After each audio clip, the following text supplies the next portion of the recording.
اعوذ باللہ من الشیطان الرجیم بسم اللہ الرحمن الرحیم۔ سورہ عادیات مکی صورت ہے اور اس میں 11 آیتیں ہیں، اور آج ہم سورہ عادیات کی آیت نمبر 8 سے لے کر 11 تک کریں گے۔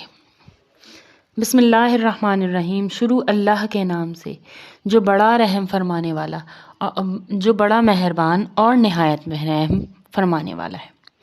وَإِنَّهُ لَحُبُّ الْخَيْرِ لَشَدِيدٌ، یہ مال کی محبت میں بڑا سخت ہے۔ پیچھے ذکر ہو رہا تھا آیات نمبر 5، 6 اور 7 میں کہ یقیناً انسان بڑا ناشکرا ہے، اور یقیناً وہ خود بھی اس پر گواہ ہے، اور وہ مال کی محبت میں بڑا سخت ہے۔ خیر سے مراد مال ہے، یعنی حریص ہے اس قدر۔ جو مال کی محبت کا نتیجہ ہوتا ہے وہ بخل ہوتا ہے، جو کہ ایک بری خصلت ہے۔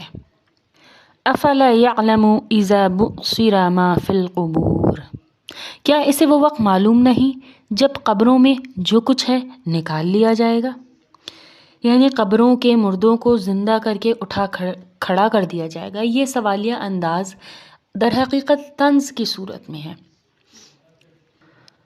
وَحُصِّلَ مَا فِي الصُّدُورِ، اور سینوں کی پوشیدہ باتیں ظاہر کر دی جائیں گی، یعنی سینوں کی جو باتیں ہیں، جو راز ہیں، جو بغض ہے، عداوت ہے، کینہ ہے، ان سب کو کھول دیا جائے گا۔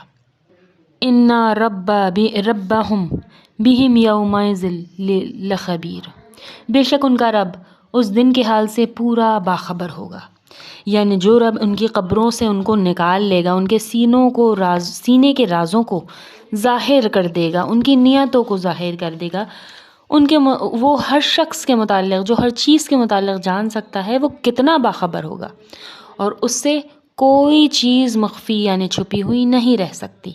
چنانچہ پھر ہر ایک کو اس کے عمل کے مطابق اچھی یا بری جزا دی جائے گی۔ اور تنبیہ ہے اصل میں یہ، جو رب کی نعمتیں آپ استعمال کرتے ہیں لیکن اس کا شکر ادا کرنے کے بجائے اس کی ناشکری کرتے ہیں، اسی طرح مال کی محبت میں گرفتار ہو کر مال کے وہ حقوق ادا نہیں کرتے جو اللہ نے اس میں سے دوسروں کے رکھے ہیں۔